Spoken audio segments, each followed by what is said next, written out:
Welcome back, everyone. Today we're going to be discussing the best places in the world to live or to move. And we're going to take a piece of advice from Peter Thiel out of a recent interview I saw with him. I thought it was a good piece of advice from somebody who was considering whether he should move out of California or move out of the US. And so we're going to dive in and discuss this interesting observation right now. So before we do, if you haven't already, please hit the subscribe button, hit the all notification bell. Thank you for being here. Welcome. I'm Michael. And if you are new to Offshore Citizen, we're some of the foremost international tax and relocation specialists. If you're interested in any of that, please reach out to us. You can book a call with me, calendar.com/Michael-Rosmer, link in the description below, or send a message through offshorecitizen.net. One of the big questions that people often call about and we have discussions around, etc., is where should I relocate to? Now, maybe you're somebody who doesn't want to relocate, that's fair. Not everybody is going to. But I've often said there's this basic mental model you should keep in mind, which is why do you live where you live? And for most people, the answer to that question is, well, they live there because they were born there, they moved there for school, or they moved there for work. Those are usually the reasons you live in a particular place. And if you think about it, if you believe in kind of a concept of lifestyle design and,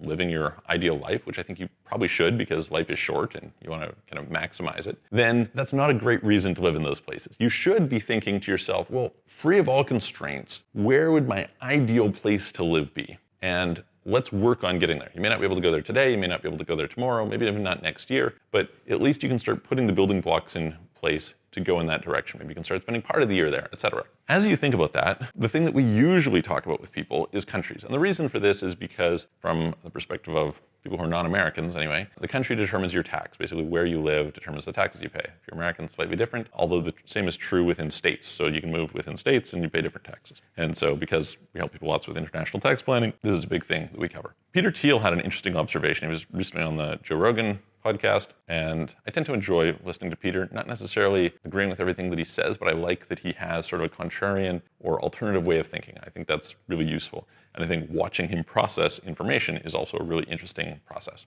So they were saying, hey, when are you going to move away from California? Why haven't you, et cetera? And he said, well, I'm debating whether I should leave California to go to another state or whether I should just leave the country. And we go, oh, okay, well, that's interesting. And he made an interesting observation. He said, it's nice to say, oh, well, Texas is like this, Florida's like this, South Dakota's like this, et cetera. He's like, but you don't live in a state, you live in a city. And this strikes me as just like a massively important observation. So I did a call with a client earlier today, and we were having a discussion a little bit about where they should relocate to. And we were talking about different places in Europe. That was kind of where they preferred. And one of the places that came up we were talking about was Spain. Now, Spain's a wonderful country in many regards. There's lots to appreciate about Spain. But Spain is also a very diverse country. And so living in Marbella or Malaga is going to be a fair bit different than living in Barcelona, which is going to be different than living in San Sebastian, which is going to be different than living in Palma or Ibiza. Like, these are very different places in terms of the lifestyle that you're going to get.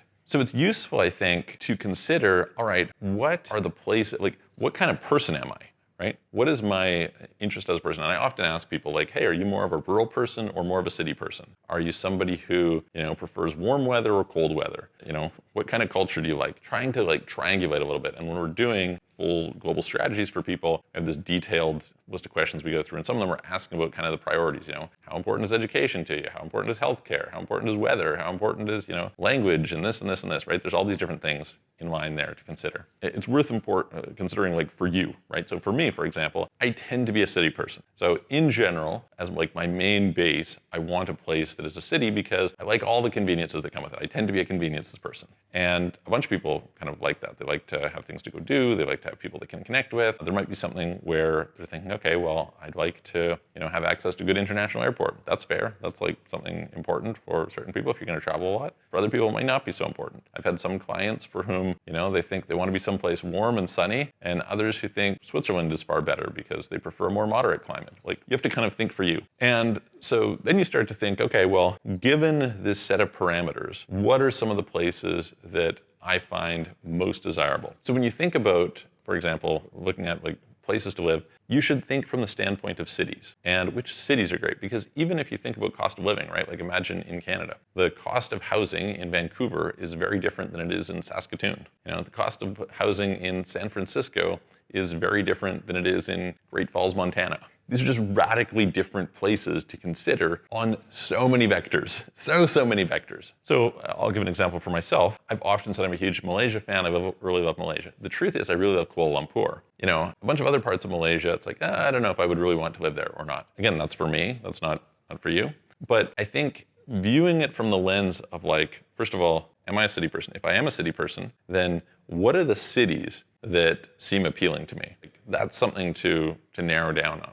And then if you're somebody who is not a city person, then okay, like what sort of place that's non-city, more rural or more small town or whatever that appeals to you? And what you might find is that a bunch of countries that wouldn't previously be interesting to you, because you're not thinking about the right centers in those places, become very interesting. Maybe, for instance, you think, oh, Spain, I don't really like Madrid. I don't really like Barcelona. I don't like all this pickpocketing. I don't like Malaga or something. But it turns out that, you know, there's some other small place that you're like, oh, this place is awesome. It might not even be that far, right? It might be a really great option for you. So this is something I don't hear people talking about, but you probably should talk about. And so I would encourage you to go through and do it. I don't have, you know, there is no gold standard list. I will tell you that kind of popular places for our clients to move tend to be places in Southern Europe. So Spain, used to be Portugal, kind of changed the tax system, but people really liked Lisbon. Interesting, like a lot of the other cities were not nearly so popular, and so that tells you something in itself, right? It's like, do you like Portugal? Well, I like Lisbon. You know, I don't know about some of these other places. Again, personal taste. A lot of people Cascais, so kind of in the halo of Lisbon. A lot of people like to go to Thailand, and they're, you know, frequently looking at Chiang Mai, Bangkok, or Phuket. I don't usually hear people living in places other than those three places. That's kind of where they tend to go. In Malaysia, almost all the people end up going to live in Kuala Lumpur. There are some exceptions who go to live in places like Langkawi, so that once in a while comes up, but not super often. If you're thinking about going to places like in South America, a lot of people really love Colombia. And in particular, I'd say the most popular place is Medellin. It depends on the person again, but that would be kind of most popular. A lot of people like Mexico. Usually they want to be on the coast in Mexico. There's not that many people that I know who love going and living in Mexico City. Now, there's some people who do, but it's not nearly as popular. I would say Monterrey maybe, but I don't usually hear about kind of many of the other bigger cities. I don't hear people being like, hey, I want to go to Tijuana. It's not just not their preference. So anyway, I'm just kind of spitballing a few different ideas for you so that you have some sense of what's popular. I was in Valencia earlier this year. Valencia has been traditionally rated the best place for digital nomads, like a few years running sort of thing. And so that's something that certain people enjoy, clearly. So you can go and look up some lists online and see kind of like, hey, what are the best cities for this? What are the best cities for that? There's some great stuff. There's a website called Nomad List. You can filter it by different parameters that you like. And so I hope that's helpful. Let me know your thoughts below. What are the cities that you really like, you think are amazing? And I will look forward to seeing you on the next video.